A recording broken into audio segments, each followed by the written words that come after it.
This doctor practices what's called slap therapy.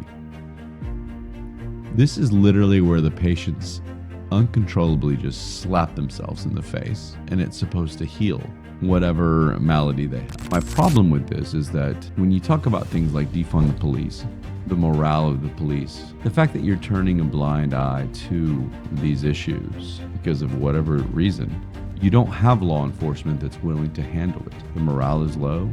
Police officers that I've talked to in certain areas are literally telling me, they're like, fuck it, we're not, why would we go? They're sending 2 of us to an issue that's got like 40 people. And I don't blame them. And this defund the police is the biggest bunch of horseshit I've ever heard. So anybody that's for that, we're not your podcast. When Aziz Al-Shahir saw Trevor Lawrence and he was running at him, does anybody think there was something else there? Does anybody else think that as he was coming to hit him, he said, you know what? This asshole is pro Israel, and I am a pro-Palestine guy. I'm really going to fuck him up. Some people are saying that's the case. Others are saying that's just conspiracy bullshit.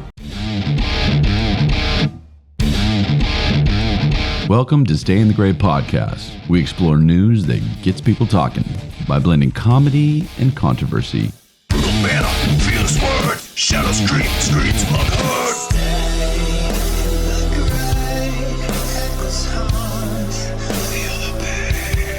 I'm Ryan. And I'm Trey. Together we dive into tough topics with a combination of humor and some insight.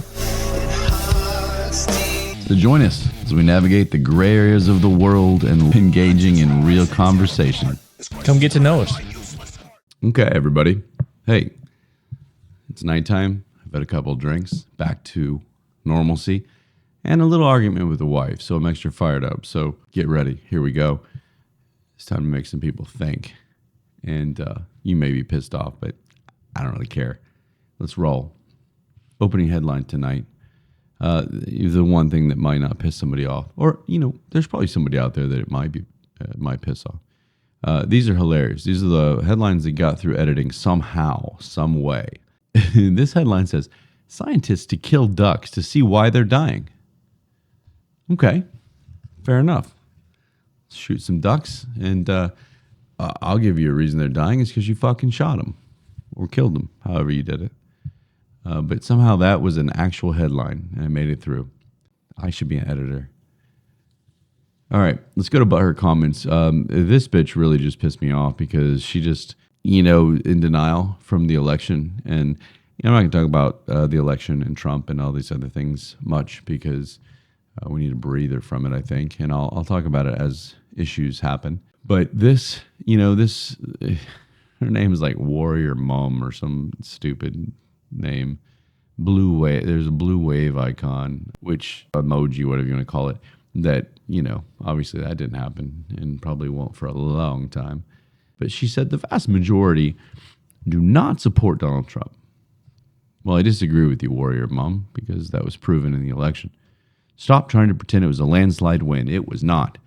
Yes, it was. And I'll tell you why. Because not only did he win the popular vote, he won it with millions of illegal votes. And if you don't think there were illegal votes, then man, you really need to go research your shit because you're crazy. They were dumping illegals to vote. Get real.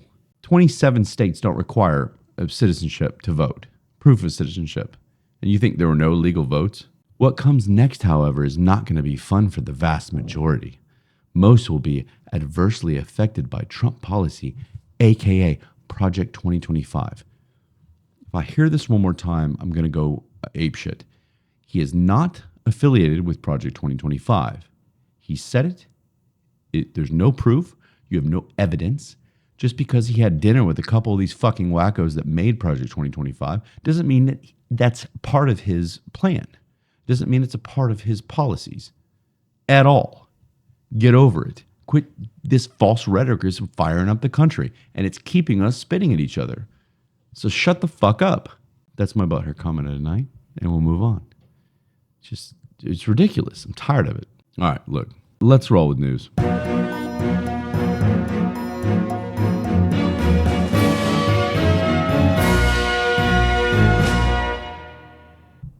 That makes me always happy. All right, in news. Big, huge news. The Taylor Swift Eras Tour is over in 2 days, December the 8th, in Vancouver, Canada. It was 53 cities in 21 months. There were articles that said this was a crucial part of people's lives worldwide. No, it wasn't. I'm glad it's over, and I'm tired of talking about Taylor fucking Swift. Tay would love you. Let's move on. Jesus Christ. How about this? You'll get a kick out of this. I'm fired up, as you can tell, but this one's funny. Well, it's not really that funny. People died. But what's funny is that there are people that believe this, and there are people that will go with this. There's an alternative healer, and I guess that means holistic doctor. You know, my wife and others in my circle like to kind of stretch out a little bit to holistic medicine, but they also like to kind of keep it, you know, with Western medicine. It's a combination of the two. Maybe it's hypocritical, but the bottom line is Western medicine can help certain things, and then holistic medicine can help others. That's their mindset. I'm trying to be open to it. It's hard to do. But when you read this, it's really hard to do. So this alternative healer is now was sentenced for 10 years in prison. Let me tell you. I'm sorry, I'm not. You're going to yell at me because I'm laughing at somebody dying. But look, there's a 70-year-old lady who died because she stopped taking insulin during this doctor's workshop. This doctor practices what's called slap therapy. This is literally where the patients uncontrollably just slap themselves in the face, and it's supposed to heal whatever malady they have. And apparently it's used for a range of things. This doctor's name was Hongqi Zhao. And Trey, I love you, buddy. I miss you, and I can't wait till you're back, because I'm going to give that story to you just so you can do the pronunciation. But Hongqi Zhao, 61, convicted of manslaughter because he failed to get help when she was in pain, howling, and frothing at the mouth because she didn't have her insulin. But he told her to make sure to always slap herself, and that would heal, that would make her better. So I am also all in support of this guy getting whatever he gets. My problem with it is that he only got 10 years, apparently. But this lady's name was Danielle Cargom. And yeah, needed insulin. And apparently this is called iahine therapy. And it's getting patients to slap themselves repeatedly. And it's to release poisonous wastes. I don't know. You know, use the bathroom and release your poisonous waste. Slapping yourself, is that really going to do anything? I don't know, but this guy believed it is. Apparently it has roots in Chinese medicine, but there's no scientific basis for this based on any study. In fact, people that have practiced this more times than not get bruises, bleeding, and other. Worse is what it says. Zhao had one other patient die, and this is where it's sad. It was a 6-year-old boy. Not that I'm not sad about the 71-year-old lady, but this is a 6-year-old boy who died from this because his parents withdrew his insulin after watching Zhao's, or whatever his name is, Zhao, his workshop on slap therapy.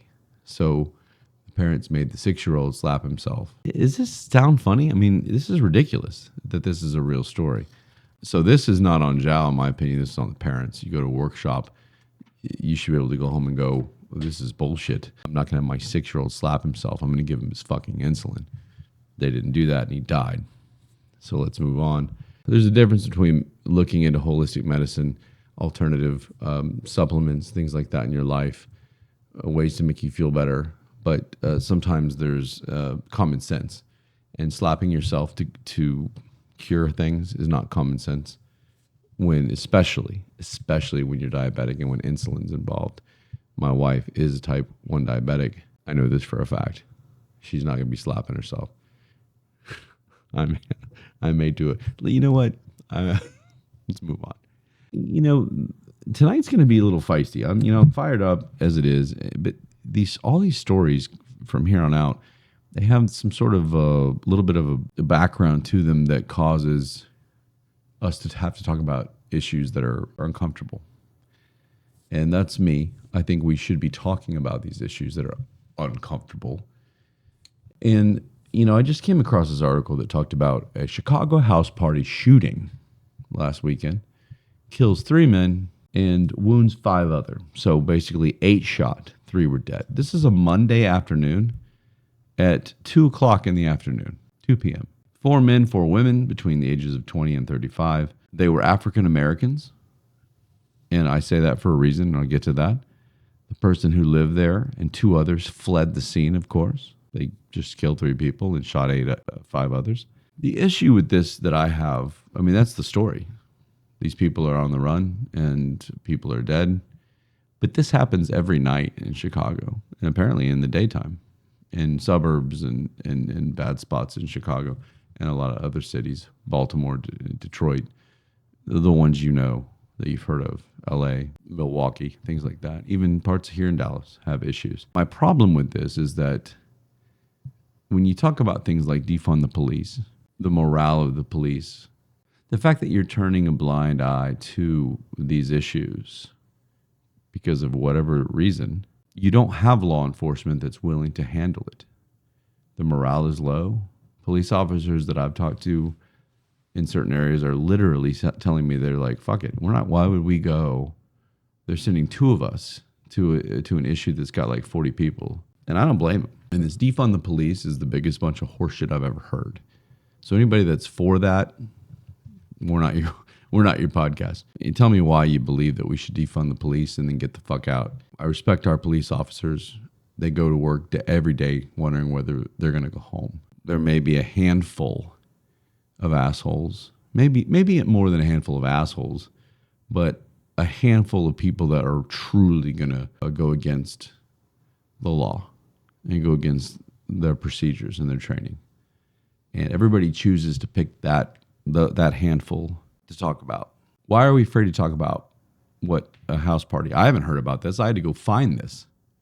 No one talks about this. This happens every fucking day. But my God, there's a shooting at the school where 1 person was killed. And it's an issue for a month about gun control, about mental health, about all these things. But a house party where 8 people were shot on a Monday afternoon, or was it a Tuesday? A Monday afternoon. We don't talk about that. No. You know why? Because it's about African Americans. It's about black people. I'm going to say it right to you. People are afraid to face this issue up front. The bad areas and the suburbs that are primarily African American, this is happening. It's not racist to say it. It is simply being realistic. And it's somebody who cares about people and doesn't want to see 8 people shot on a Monday afternoon at fucking 2 o'clock in the afternoon. So how do we fix this? Well, obviously gun control doesn't work because one of the largest gun controlled cities is Chicago. And that's one of your most violent cities. So come up with something else. It's not about taking the guns, people. It's about the people that are firing the guns. Why don't we step back and talk? And why don't we get to the youth? Why don't we have volunteers? Why don't we I've done it down here, underprivileged. You can be something. That's what I tell them. Don't ever give up. You're incredible. I can't wait to see you every week I come to visit. Be something. Don't be like your older brother. Don't be like your older cousin. Don't be in a gang. It kills me that your mom, you just told me as a 7-year-old, you told me your mom fell asleep on the couch with a bottle in hand and some white shit on the table. That sucks. But I'm here for you and other people are here for you. And I wish I had more. I wish I could do more. The best I can do is tell you, I promise you, you can be something. Go to school. Stay away from the bad stuff and let's move forward. Let's have role models. Let's have people get to the youth. We need 1 generation, maybe 2, and we can get this thing, the ship righted. We can get it on track and we can stop this bullshit. But no one wants to talk about it. It's only the school shooters. It's only the Islam extremists who blow up shit. No one wants to talk about the day-to-day gun violence. And the majority of it is African Americans. And I'm not saying that because I'm racist. I'm saying it because it's true. It's statistics. And I want it to stop. That's a good thing. That's the most unracist thing you could say. If I was racist, I'd say, keep doing it. Keep killing each other. But when you look at it and you say, you know what? The majority of these bad areas across the tracks, whatever you want to say, don't go south of this area.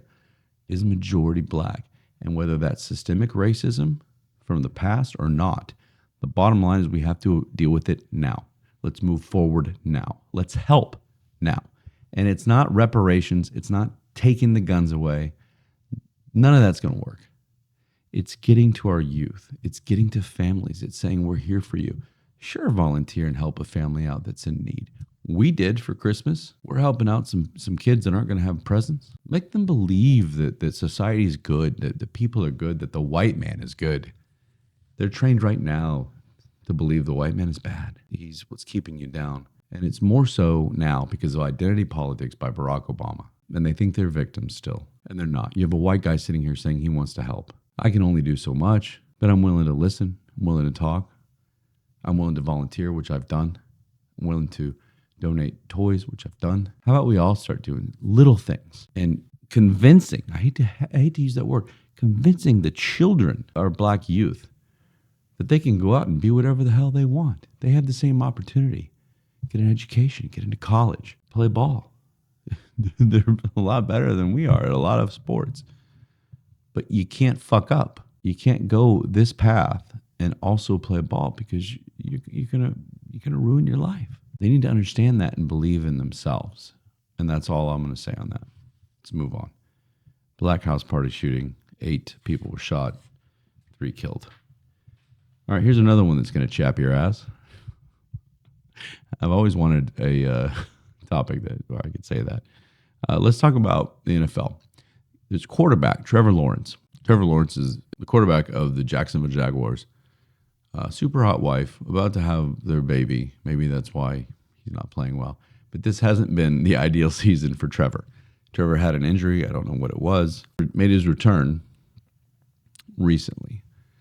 And he was playing the Houston Texans. And anybody that doesn't know football, if the quarterback is running with the ball and he goes to slide, he's untouchable. Basically, you lay off, and where he started to slide, the ball's down, it's dead. It's a new play from there. Sometimes it does get a little iffy because you're telling a defender, a linebacker, somebody that they've got to go like half speed just in case. And there's a college quarterback named Kenny Pickett that did that, and he kind of faked he was going to slide, and the guy bit on it, and he ran for it. And then they changed the rule. But the bottom line is that this gentleman, if you want to call him that, for the Houston Texans, he's a linebacker named Azeez Al-Shahir, hit Trevor as he was going down with his forearm and hit his head straight into the ground and concussed him. Trevor Lawrence did the fists. He was concussed. That oftentimes signifies that you've got a brain issue or a head trauma. And it spurred a brawl, and there was a fan. As Al-Shahir left the field, fans were throwing debris at him and causing all sorts of issues. And, he made an apology on social media. I believe it was Twitter, X. And he made this long apology, but above the apology on the, caption section, it said, "Praise Allah. All praise to Allah." So, of course, there's become speculation about his intention. The first reason is because on his cleats, his shoes for the layman, they have a program the NFL is doing where they're putting causes on their shoes. Most people are doing breast cancer, are doing foundations. And Al-Shahir, of course, is doing pro-Palestinian cleats. Okay? Free Palestine, Palestinian flag, all that on his cleats. I don't know. That's a whole different discussion on whether that should be in the NFL. Again, we're in a country that's dealing with divisiveness when it comes to this topic. I don't think this is what they had in mind with this whole cleat issue. But all I know is that Al-Shahir is saying that he's being called everything in the book. He's blaming Islamophobia and all these things. And Trevor is known to be a big-time advocate for Israel as a Christian. Even though Israel is Jewish, he's still a Christian, and he has made it clear that Israel has a right to defend itself. So was there more to it? That's the question. All of that lead up was basically to say, when Azeez Al-Shahir saw Trevor Lawrence and he was running at him, does anybody think there was something else there? Does anybody else think that as he was coming to hit him, he said, you know what? This asshole has supported Israel, and I am a pro-Palestine guy. I'm really going to fuck him up. Some people are saying that's the case. Others are saying that's just conspiracy bullshit. Maybe I lean towards the latter. I mean, I don't know, in the middle of a game. Shahir seems pretty humbled to me. He said he didn't want anybody to think he was that kind of player, although he has been fined for shenanigans before. So I don't know. You tell me what you think. Perhaps you think differently than I do. I don't think that in this case, I've watched it a few times. I don't know. I just think in the heat, the speed of a play, I just don't think that you have time to really sit here.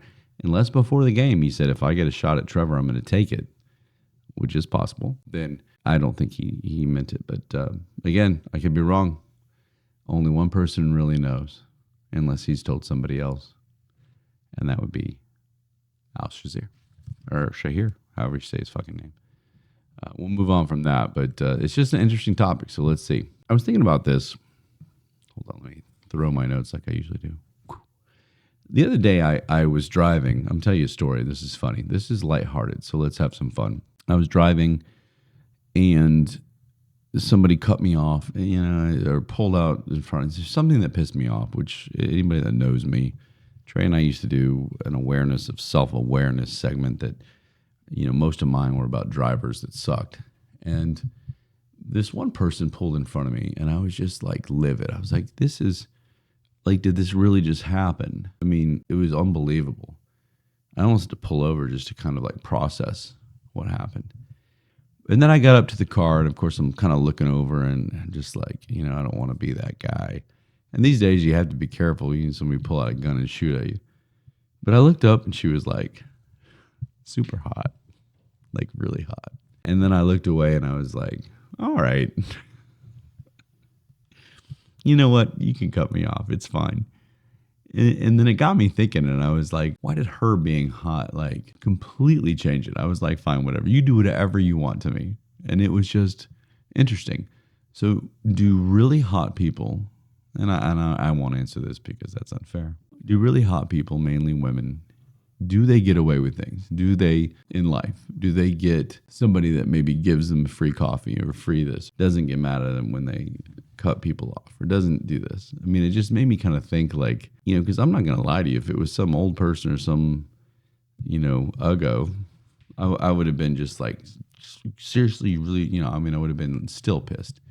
But I got over it really fast. And I admit that's shitty.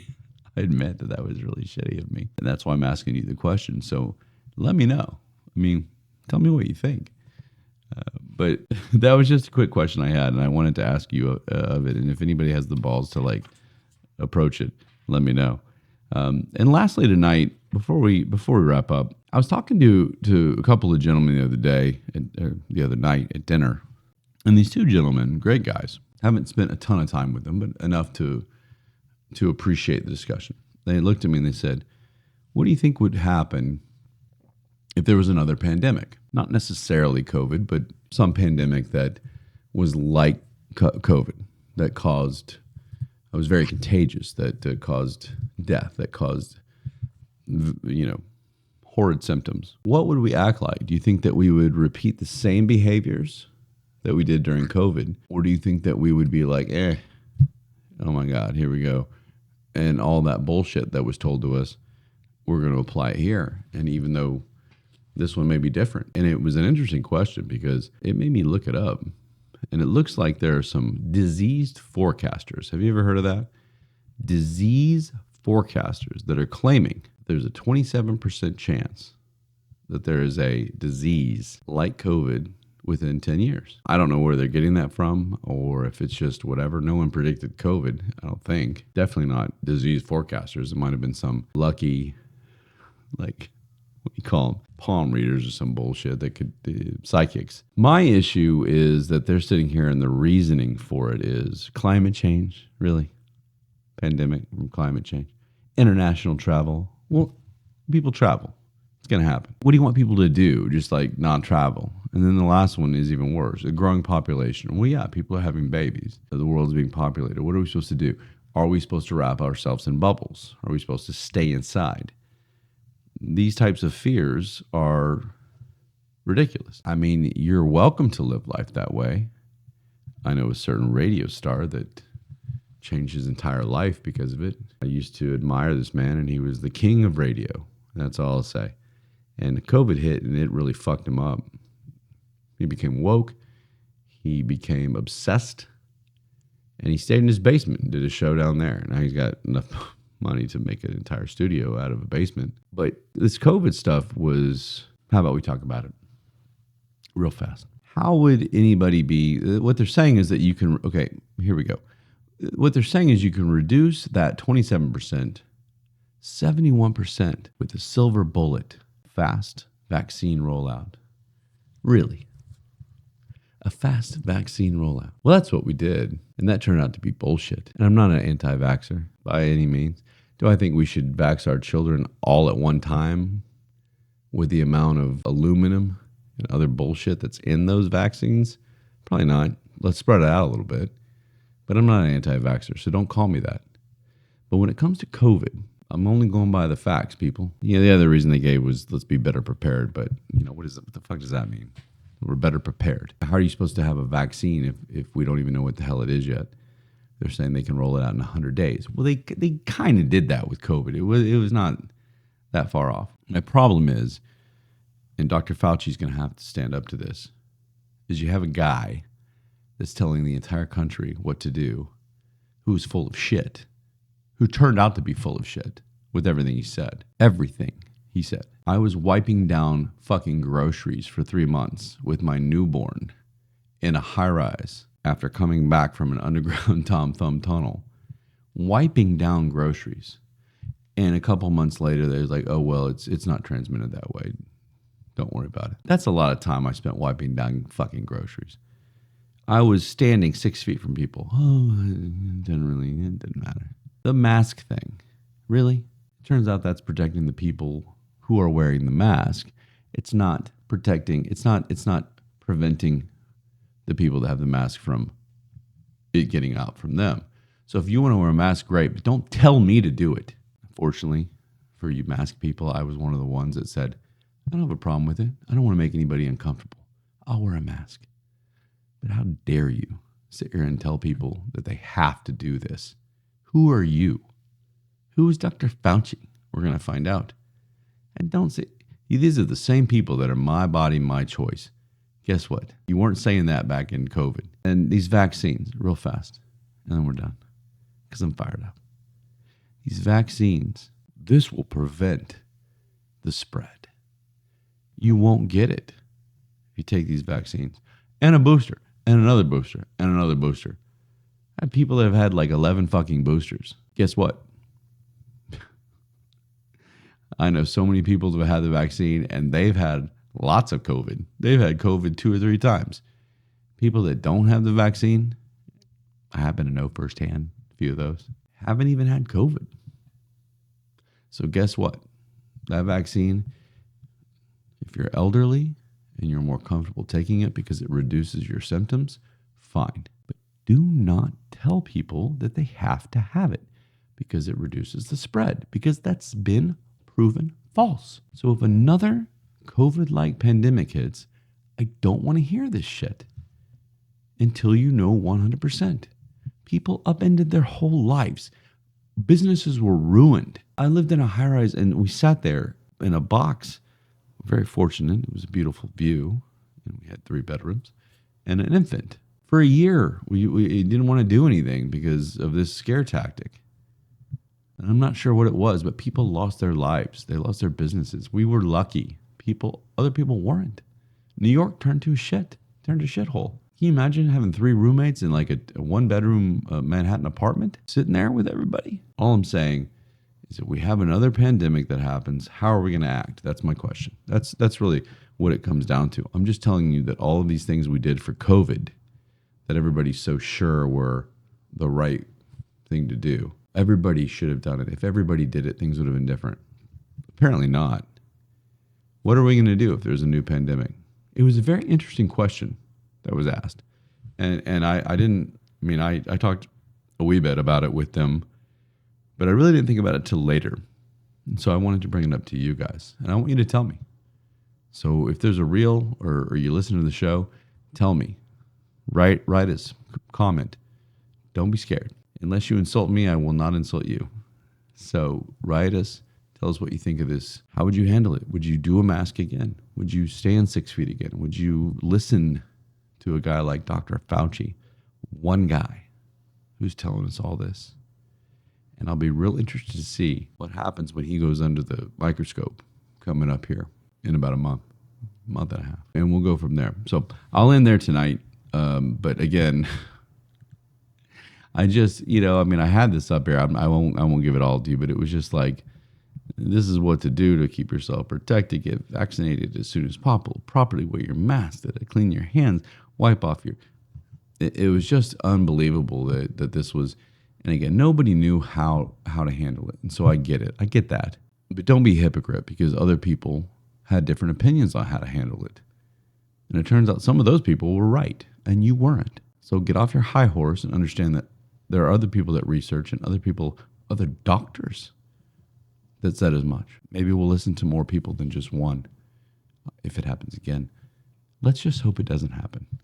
And on that note, let's do the end quote of the night, and let's roll. This is a good one, and it applies. And it, honestly, I'll tell you straight up, it applies to my argument with my wife tonight, because we're talking about future things we're looking to do, goals in life. And this says, what you're doing may hurt now, but one day it will just be the warm-up to where you're at. It just makes too much sense to me. I mean, it's just like everybody's got to work for something, and there's always going to be a little bit of a rough patch, and then boom, you hit your goals. Everybody has goals. Chase your goals. In the words of the late Mitch Hedberg, I'm tired of chasing my dreams. I'm just going to ask where they're going, and I'll meet them there. Have a good one, guys. Love you guys. In the gray, we'll find our sight. Brutal banner, fierce words, shadows scream.